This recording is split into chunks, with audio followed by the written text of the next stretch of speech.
heard one former respected or unrespected government official anywhere in the United States or any place else get up and say publicly that the MEK has terrorist tendencies?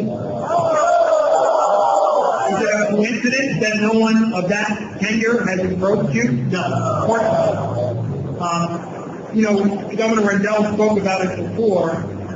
FBI director, we have CIA director, we have the former Secretary of Homeland Security, whose officers are behind us protecting our rights here today.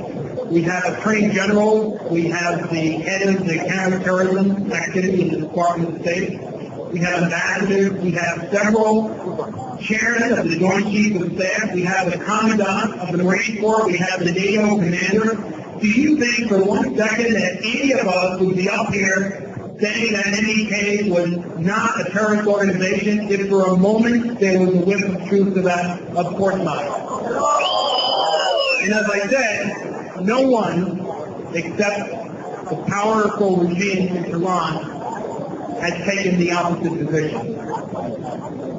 If you accept the proposition, I don't know if you do, but if you accept the proposition that I know a little bit about terrorism, do you?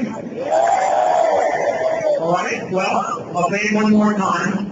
The MEK does not have a lawful or factual place on the Department of State's list of foreign terrorist organizations.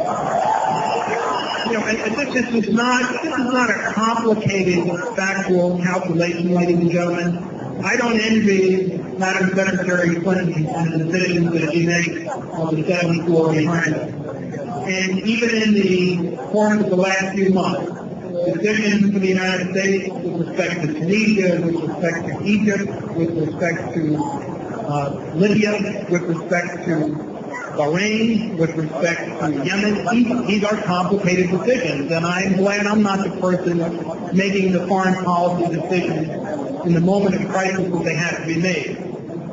But looking at the facts and the evidence and saying without qualification that there is no credible factual evidence to support the proposition that the MEK should be on the foreign terrorist organization list is not, ladies and gentlemen, complicated at all.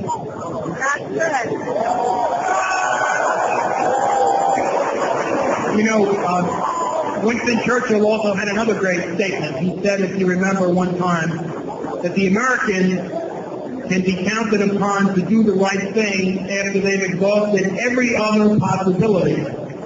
Well, for 14 years, the MEK has been unrightfully and unjustifiably on the foreign terrorist organization list. And the fact, as we've heard from a number of our speakers, militate against it. This is an organization that has denounced violence and terrorism. It has surrendered its arms to the United States. It has been an assistant to the United States and other governments in providing information about the Iranian nuclear weapons program.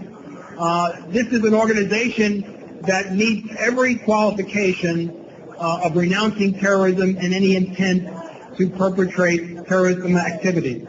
So we have to look at this and we have to understand how important this is in terms of the decision. The Court of Appeals, which you've heard about, over a year ago, ladies and gentlemen, over 1 year ago, told the Secretary of State that they had violated the due process rights of the PMOI, the MEK, by not giving them access, transparency, and finding, as the court found, that the sources that the Department of State was using to argue that this group belonged on the FTO list were unqualified, uncorroborated, and not credible. We have not heard anything in response to that decision by the Department of State, except they're reviewing it. Well, review becomes an abusive process after a certain point. In the world of the law, non-response to a court becomes contemptuous at a certain point. It is time for the Secretary of State to act, and to act decisively and importantly to delist the MEK.